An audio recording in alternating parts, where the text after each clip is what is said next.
Hi everyone. Thanks so much for the nice introduction, and thanks. It's great to see people even virtually.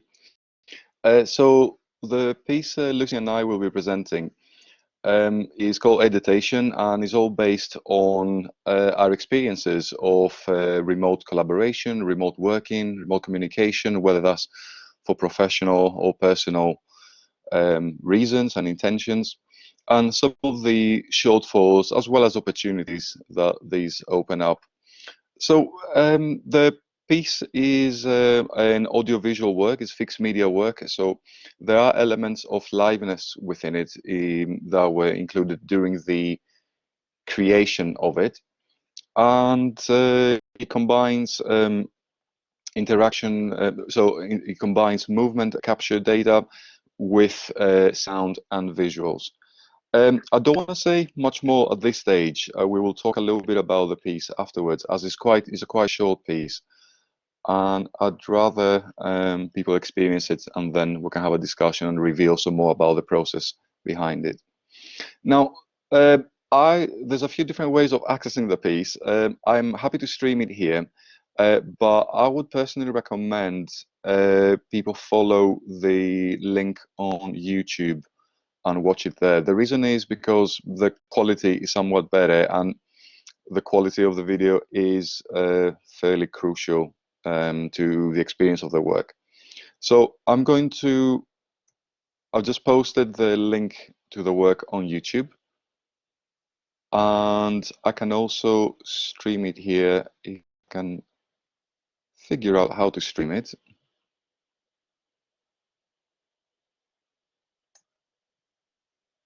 So you okay, Manoli? Share content and then application Share. screen. Oh, there we go. Yeah, perfect. And then if it's on a Chrome tab, you can share audio as well. Okay, great stuff. Chrome tab.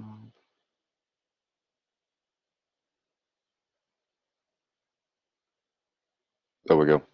Okay then, so if I would recommend everyone mute as well, and if you do choose to go and watch it in your own tab rather than the stream, then you can go on collaborate settings and turn down speaker, so it won't mess up with your experience.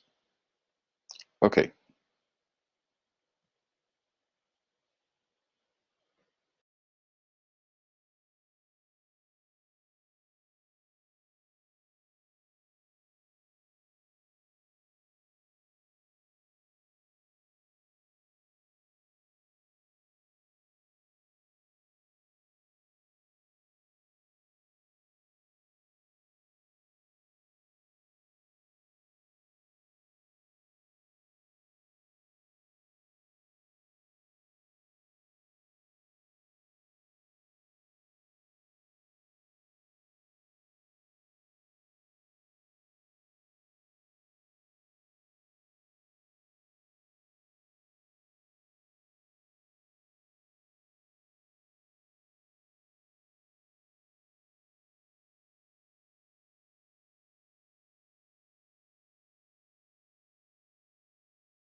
Manoli, is there meant to be sound playing? Yes, absolutely should be. I'm not quite sure why we can't hear it. Did you click the share audio?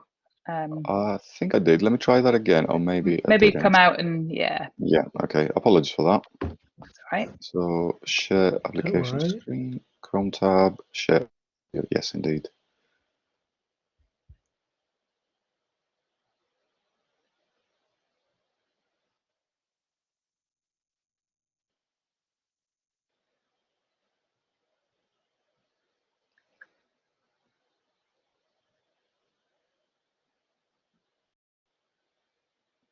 Okay, take two. Apologies.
Thank you so much. That was great. Do you have more things you want to say? Because you've got a little while. Oh, we're going to wait for other people. I see what you're saying. Cool. Let's leave it a few minutes.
Okay, great.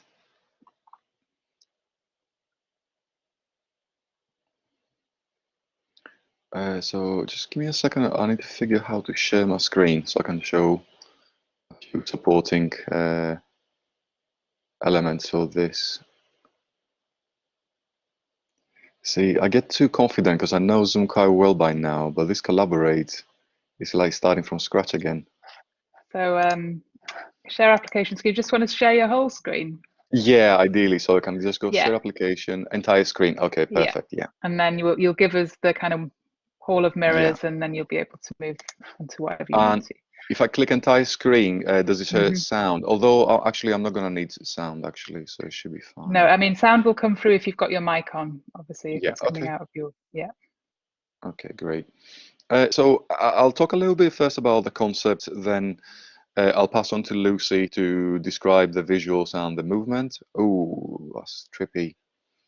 And then I'll come back to talk a little bit about the sound and the processes and how exactly the piece came to be. So really, this work is pretty much relying, as some of you might have guessed, on the degradation that takes place when sharing audio and visuals through web applications or Zoom, Collaborate, or any of those things that we have become so very much accustomed to in the last few months. And so, as I mentioned, in the abstract, the original piece, which by the way is available, if any of you found this experience frustrating, you can go and listen to the original piece, which is fairly designed to be just an aesthetically pleasing audiovisual composition, which is, I guess, is a very much a what my cat's called configurable music, so loop-based music for the composition. I guess slightly touching on the genre of dub techno, which is quite popular at the minute.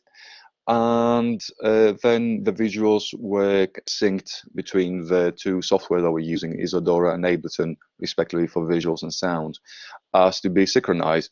And within that synchronization, the freeform element of dance and movement, with some movement data, producing some of the visuals, and as well some recordings of the dance, producing the being included in the visuals.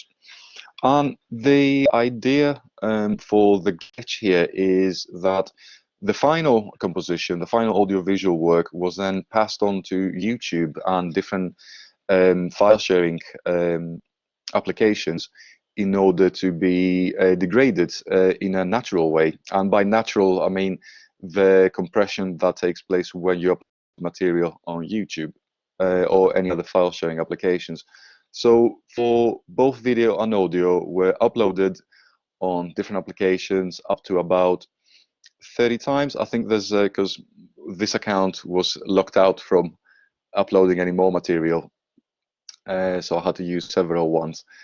So it was a total of about 50 times. There was an initial thought about doing it for as many weeks as the pandemic has lasted, but I think I may have lost my patience with the constant uploading, downloading, and re-uploading. And also I used some file compression websites for this process of degrading both sound and visuals. So I'll pass on to, so this is pretty much the concept. So if any of you experience any real glitches, any actual glitches during watching it, then this just, I guess the piece becomes a little more meta, as you had some additional glitches in your experience. So I'll pass on to Lucie now to talk a little bit about the process of making the visuals. And Lucie, do you want to share your screen? So let's stop sharing mine. Yes, please. Okay.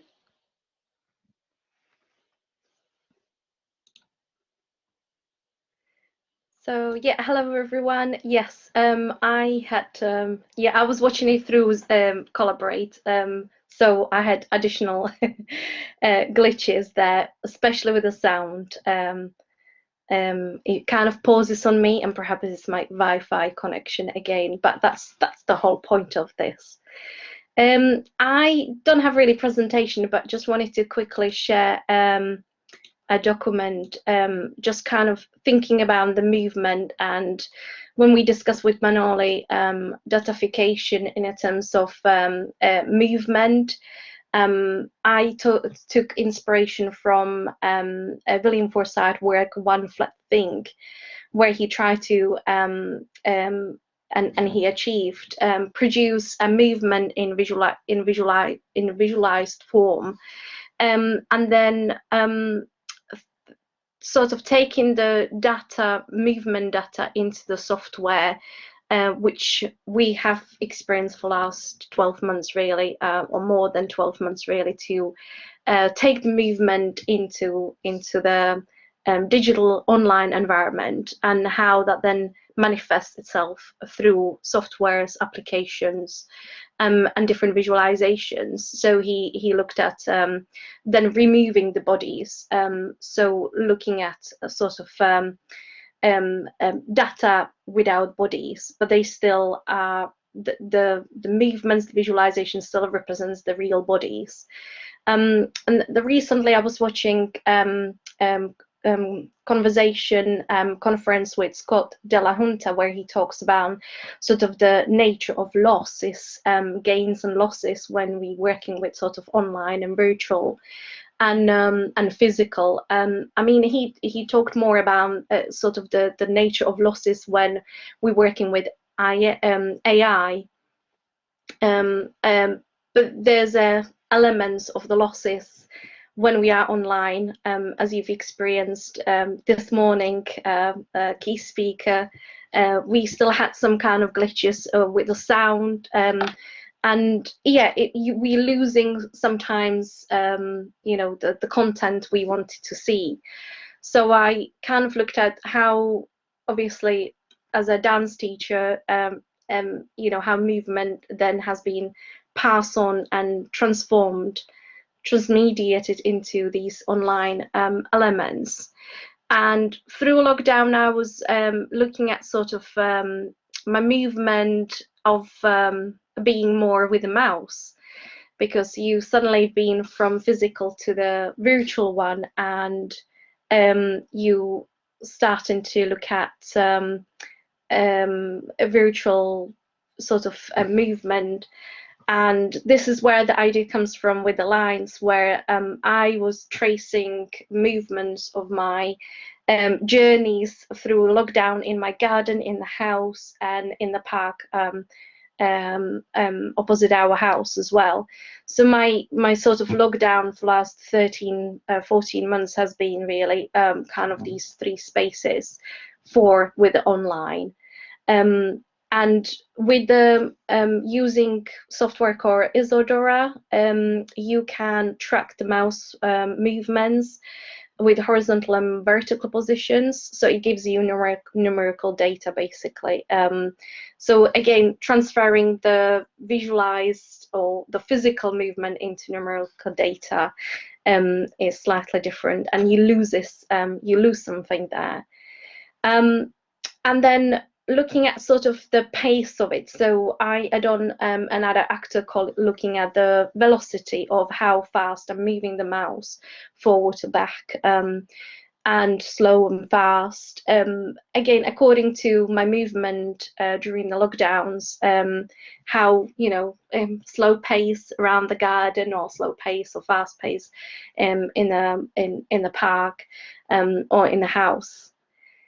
And the visualizations, there's 50% of mine visualizations, so some of the pictures has been taken by myself, and some of the pictures I found online, free royalty, of course. And the reason being behind it, sort of thinking what has been said this morning by Matt from Blast Theory about sort of the GPS. I found it perhaps, well, I love taking photos. That's basically the idea. I love taking photos, and I can't put the phone down. And obviously, lockdown has introduced the opportunity for me to have the phone all the time, and all the time taking photos, and thinking about sort of where I've been, where, you know, the spaces, the online and physical spaces. So this imagery is kind of representing that data from where I was, sort of where the spaces where I went to, online and the physical as well. And that's really positioning of the kind of the visualizations we talked about with Manoli about Zoom, of course, that loads of people are now possibly experts in Zoom, and yeah, thinking about sort of the choreographic spaces of Zoom. Again, that gives me opportunity to compose and think about how we can structurally choreograph the visualization, and the visualization has been manipulated by the sound as well. So that's really, yeah, the process behind the piece. Right, I need to find out where to stop sharing. Where did you find it? There's a little button just at the top right-hand corner. Yeah. Okay. Dan, how are we doing for time? Can I say a few words more about the sounds, or am I? You've got about 2 minutes. Is that all right? Yeah. So very, very quickly. So is it pretty much to mirror what Lucie said? Trying to strive for high fidelity, both the visuals and sound, in the current situation is pointless. So we thought, let's exploit that. Let's make that into an integral part of the work. And in fact, this is not something that we want to claim any sort of innovation for. This is actually very much inspired by Suzanne Vega's work, Tom's Dinner, where the main, I can't speak as much about the visuals because there's revealed about that, but the sonic process was to take audio files, compress them into MP3, which obviously reduce the quality, and then do phase reverse. And by phase reverse, for those that don't know, is when you combine two identical sound files on top of each other and reverse the polarity, you get silence. So essentially, if you do that between two files that have been processed, what you are left with is the difference between them. So much of this process includes both the degraded sound from the compression, as well as some of the artifacts that are left after the phase reverse process. And as you can see from the session here as well, there are some manual edits as well to mimic the sort of glitch dropouts that you experience through Zoom when the connection goes down or is not quite as it should be. But then again, but at the same time, we also recorded it through Zoom as well, which was also quite interesting to use.